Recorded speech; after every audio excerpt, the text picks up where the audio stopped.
As we close this hour, we're going to take calls next hour. Yes, we're going to take calls. And I think David has made a very cogent presentation. If you would like his book, And the Truth Shall Set You Free, call right now, 1-800-321-9054. That's 1-800-321-9054. If you want a copy of this entire program, beginning to end, 5 hours, you can get it by calling 1-800-917-4278. I can well understand you might want a copy of this one. 1-800-917-4278 to get a copy of this program. That will do it for this hour. In some markets, when we get back, we'll take calls. Don't move.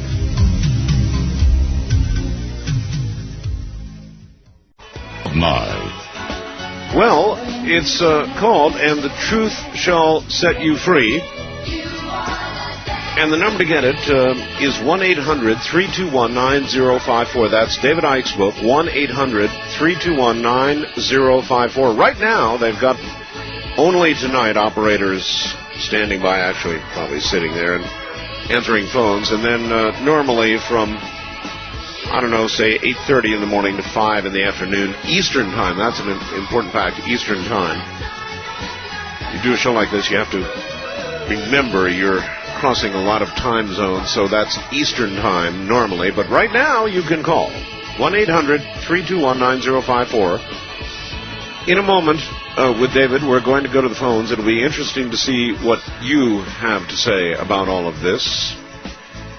And the truth shall set you free. Surely it would. The only question is, what is the truth? You've got to answer that before you can be free. Once again, back to David Icke. David, before we go to phones, is there anything that, given the short time we've had, you have not been able to get on the air and want to get on the air before we do this? Well, normally the questions take us in all these different other areas that, because it's an amazing fact that once you see the structure and the agenda, virtually everything fits into it. Because what we're looking at is not actually a series of conspiracies and manipulations, but different aspects of the same one manipulation. And I would make this point too. What I'm actually talking about, funnily enough, is not a conspiracy at its heart. It's an agenda. The conspiracy comes in three ways. One, removing those people and organizations that are a threat to that agenda becoming reality. Putting people into positions of political and economic power that will make that agenda become reality, and manipulating the mass of the people through problem, reaction, solution to get them to demand the agenda becomes reality even though they don't realize it exists. In other words, do something, centralization of power is the answer. So these apparently unconnected conspiracies are actually connected by one thing, and that is either a threat to the agenda being removed, someone will bring the agenda in being put into power, or problem, reaction, solution to bring the agenda in and have it demanded by the public. So these are one manipulation with many faces, not a series of unconnected ones. All right. I would like to, if I can, then go to the phones and let people ask you some questions, see how you deal with it. All right, fine. Yeah. Here we go. First-time caller line, you're on the air with David Icke. Hi. Where are you, please? Hello. My name's Alan. I'm in the Seattle area, and I'm listening to you on the Como 1000. Of course. And I have a question for David. Hi, Alan. Hi. I'd like to know if you know anything about Dr. Spock, from the 50s. He was a psychiatrist.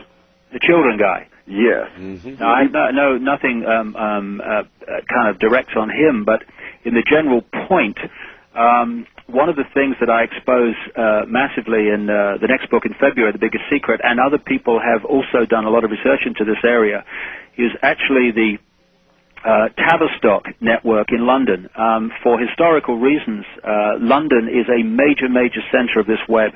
Not the government, which is just another facade, a string pulled from behind, but actually the center of this web, epicentered in London some centuries ago, and this is why they had the great British Empire. It wasn't actually the British Empire, it was the empire of this group that had based itself in London, which is rather a different thing.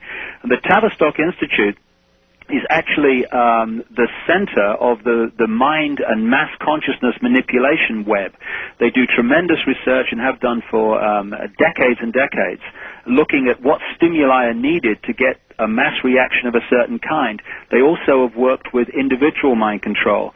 And getting to children very early has been a very, very big part of their operation and the whole manipulation, because if you can get them young, then you've got them for life.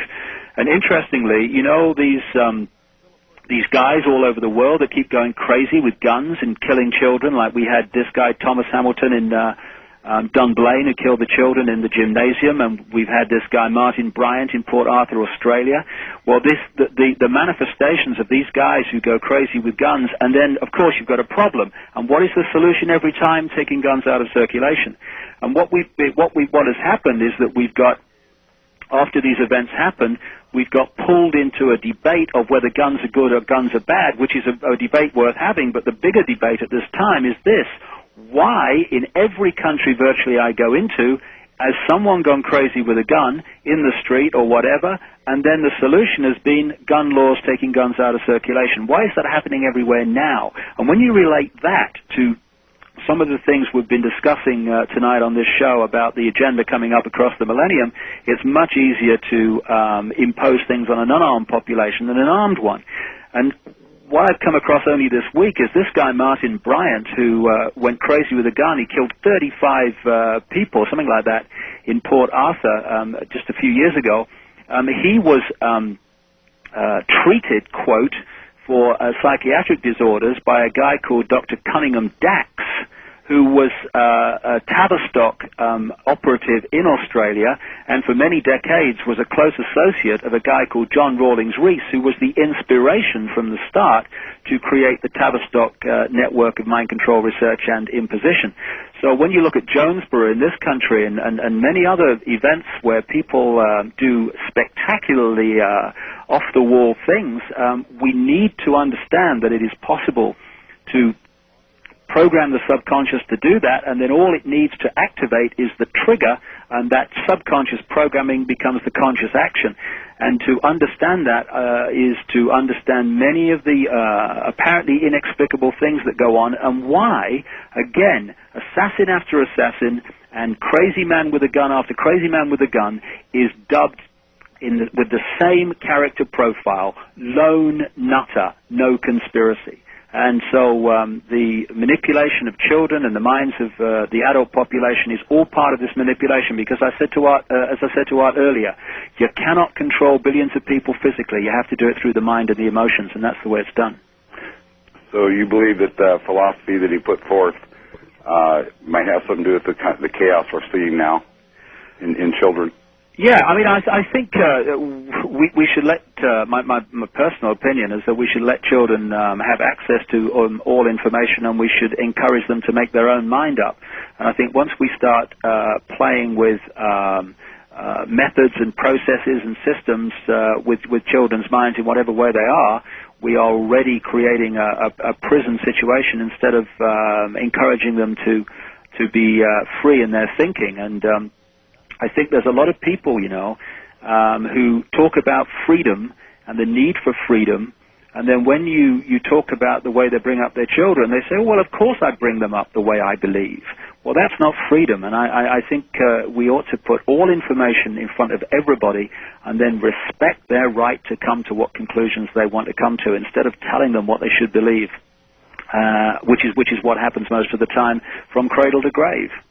Okay, well, thank you very much, Dave. Thank you for the call. And Wildcard Line, you're on the air with David Icke. Hi. Hello? Hello, where are you? Yes, hi, this is Jeff. I'm calling from near Tampa, Florida. And on a digital cellular phone in a vehicle. Yes, sir. All right, see, I'm psychic. Go right ahead. No, yeah, I knew you would like this phone. Actually, my question is this. The gentleman, you were mentioning an agenda, and I was wondering if, you know, with the coming of the millennium and whatnot, if you suppose maybe this agenda could be from perhaps, you know, a higher power, like could this be in the big plan? Maybe God's plan, or could ultimately this be have something to do with the coming of the Antichrist, or anything of that nature? So I heard you mentioning some things about having a spiritual awakening and some experiences of that sort. Yeah, but I also made the difference in my view of life. And like I say, we need to be at peace with the way each of us